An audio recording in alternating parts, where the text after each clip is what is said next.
La grande lessive, c'est modeste.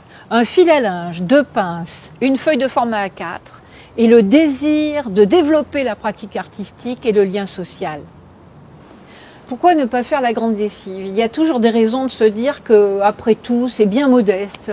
Après tout, ça n'est qu'un fil à linge, des pinces à linge, un petit format A4 sur lequel on ne peut pas faire grand-chose parce que c'est un petit morceau de papier bien ordinaire et que l'on a d'autres ambitions. On aimerait que ce soit une vraie pratique artistique, on aimerait que ce soit quelque chose qui ait de la gueule, une allure, une personnalité qui transparaisse tout de suite.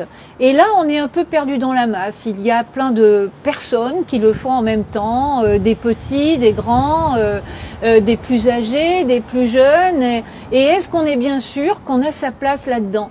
La grande lessive, évidemment, c'est 2 fois par an. On se dit, mais je la ferai la prochaine fois. Ou je la ferai bien, mais pas ici, pas là. Or, l'idée, c'est que la grande lessive, ça s'improvise. La grande lessive, on se lance pour la faire. Comme autrefois, on se lançait pour faire une lessive avec les gens du village, pour échanger et pour se dire que, ma foi, on allait s'apercevoir peut-être qu'on avait les mêmes chaussettes, les mêmes draps. On n'avait pas toujours des robes de mariée et des habits du dimanche. Parfois, c'était des vieux caleçons qui séchaient et on s'apercevait que cette humanité nous traversait tous. Alors la grande lessive, c'est quoi? C'est ni une fête, mais il y a quand même de la fête dedans. Ça n'est pas non plus une exposition, mais il y a quand même une démarche qui permet de dire que on va se demander ce que l'on montre, ce que l'on montre pas, comment on le fait.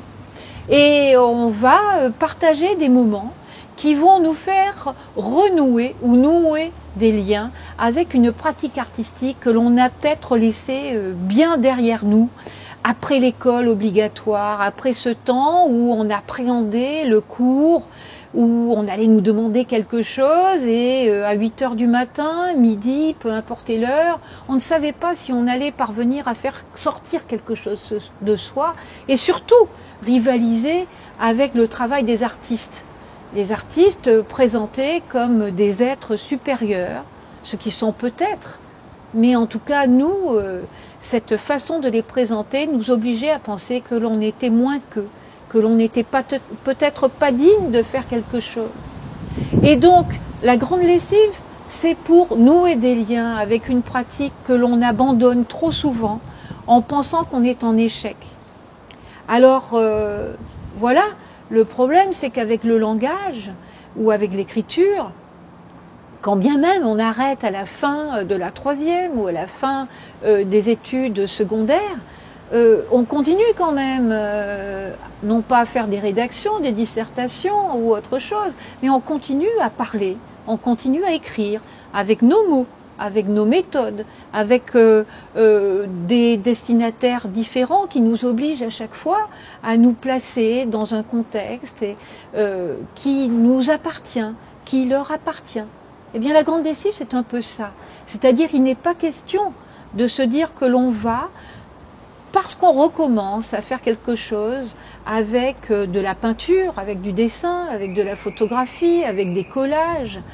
Il n'est pas question que tout d'un coup on se découvre artiste alors que on ne l'a jamais été ou on ne désire même pas l'être.